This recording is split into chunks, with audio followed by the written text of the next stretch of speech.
We have objective evidence now that this drop in lung function was dramatic, was real, and persisted. Well, on 9/11, there was the immediate fires in the upper floors associated with jet fuel. Right?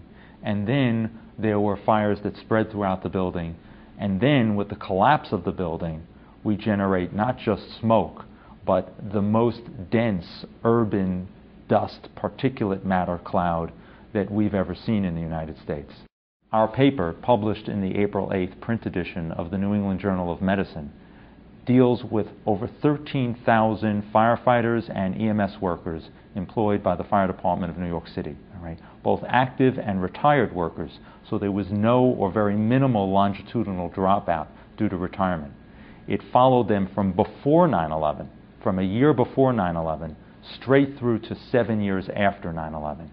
It confirmed what we've previously published in the American Journal of Respiratory and Critical Care Medicine, a large drop in pulmonary function during the first 6 months after 9/11, a drop that's 12 times greater than what you'd expect due to normal aging. And then what it found is that for the vast majority, they plateaued in their lung function. There was no meaningful recovery. This massive drop in pulmonary function was persistent. For the rescue workers, the vast majority of them actually had above normal pulmonary function to begin with.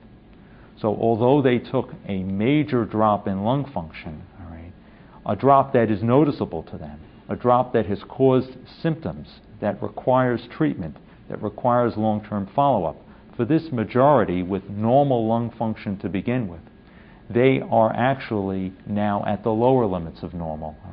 And as long as it doesn't progress further and they receive this treatment, they can manage. But for 13 to 22% of this group, they wound up dropping to abnormal lung function. They will require much more aggressive treatment. They will have dramatic impact on their functional status and their ability to do the job that they so loved, being a firefighter or an EMT or a paramedic. We're not exactly sure why the rescue workers have plateaued and not showed any long-term improvement in lung function. It may be that some have not availed themselves of the treatment offers that we've provided. And this study hopefully will show them that they need to come forward for that.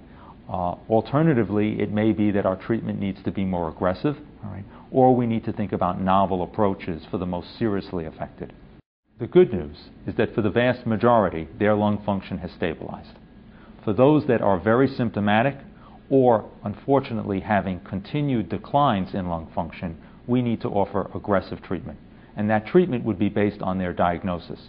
And for most, the diagnosis is asthma or chronic bronchitis, both obstructive airways diseases that would respond to inhaled bronchodilators, inhaled corticosteroids, and other anti-inflammatory agents.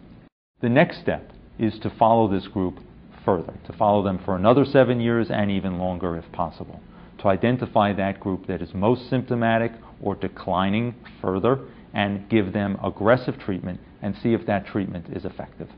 First off, the most important thing is that the patients participated in this study.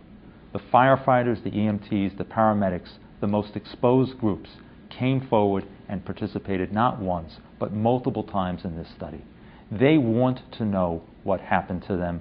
They want to know what answers are there to help them, and we are committed to providing that. We, both at the fire department and our partners at Montefiore and Albert Einstein.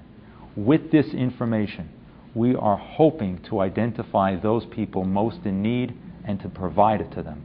We have objective evidence now that this drop in lung function was dramatic, was real, and persisted. And with that, we need to move forward with aggressive treatment and further monitoring.